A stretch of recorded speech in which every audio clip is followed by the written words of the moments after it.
I think growing up in a generation that saw every aspect of human life transformed by technology, the question was, why can't that technology transform the way we move?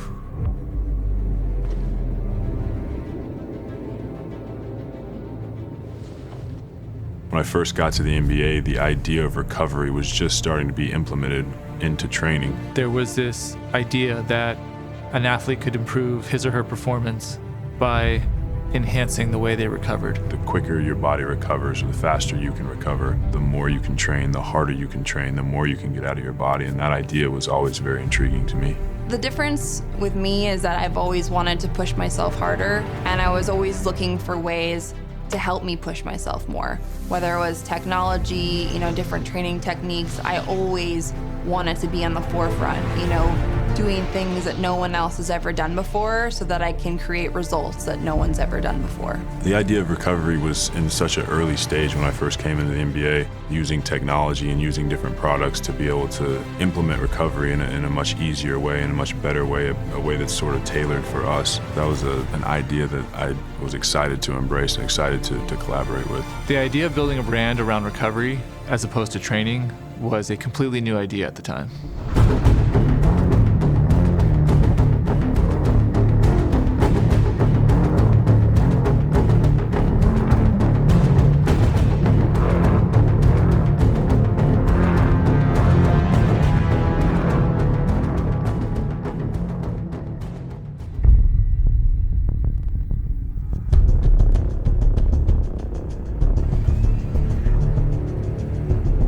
I think we've seen an explosion of technology into the sports and movement industry. And really it stemmed initially from trying to get an understanding of the competitive environments that athletes are in today and really study the demands of the game. So as practitioners, when we go to school, we tend to learn kinesiology or anatomy based on textbooks, based on cadaveric studies, based on models that are not living, not moving. But the reality is we're working with living human beings. So there's been a huge movement in the last 10 years, really looking into living bodies so that we can see the whole body as a continuum.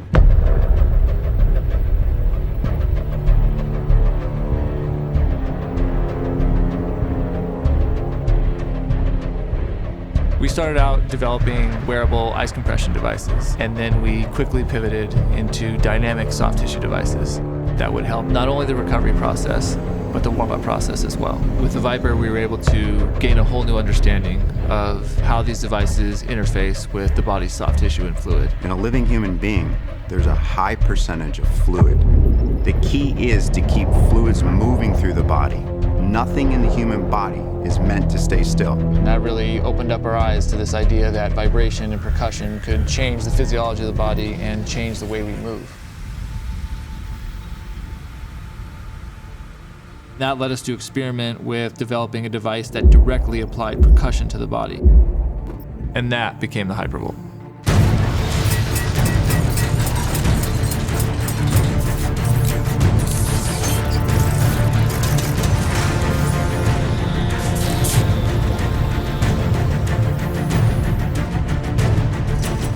When we apply percussion to the body, we actually change the space between the layers of tissue. So not only does it change the temperature, but it changes the spacing between the denser layers of tissue. When our tissue is healthy and the muscle is surrounded by optimum viscoelasticity, we get better muscle conductivity, more smooth, efficient movement patterns.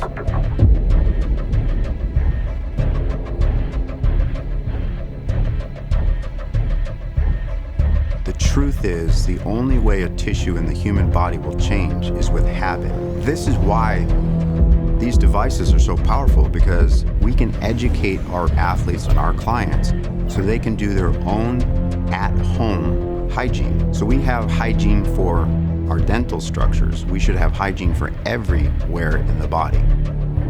These devices have allowed us as practitioners to really provide a tremendous amount of resources so that athletes can take this level of hygiene, this level of programming home, and enhance their ability to recover and improve their chances of longevity in their sport We engineer devices that change the physiology of the human body.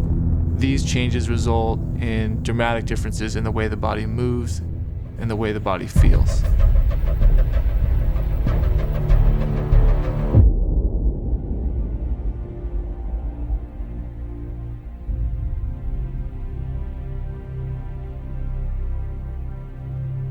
I think with all this technology, the knowledge of the average athlete has now gone up to the point now where we know exactly what buttons to push and we know what recovery techniques to use that are going to make us feel at our best. So now all these things that we are able to implement into our recovery are now a part of our craft. You know, I went from being the best in the world to, being out of the sport for 2 years because of injury. I think it's something special for me, and it speaks volumes to the way that we've changed recovery and rehabilitation to the fact that I was able to get back to the top of my sport. Seeing athletes come in the league now with better access to technology and better access to just the information is really cool for me to look back and know that I was sort of a pioneer in leading that charge. We're now starting to see a spillover of this technology into the general public, really with the goal, I think, of enhancing their longevity. It's been pretty incredible as an athlete to be a part of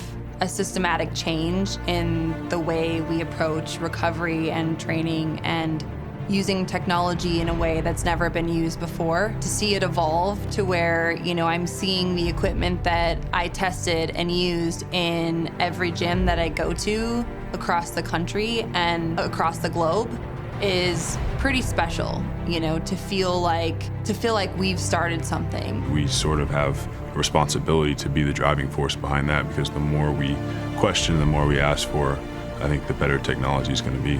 It's not just to improve the athletes' lives, it's to improve everyone's lives, because everyone's an athlete in some way, and we all deserve to feel good. We were part of the movement that started the wave of helping athletes perform better, and I think now you're starting to see it spill over into helping just every human move better. As athletes, we started a movement, and I'm very proud to be a part of that. We helped start a movement, and that movement has just begun.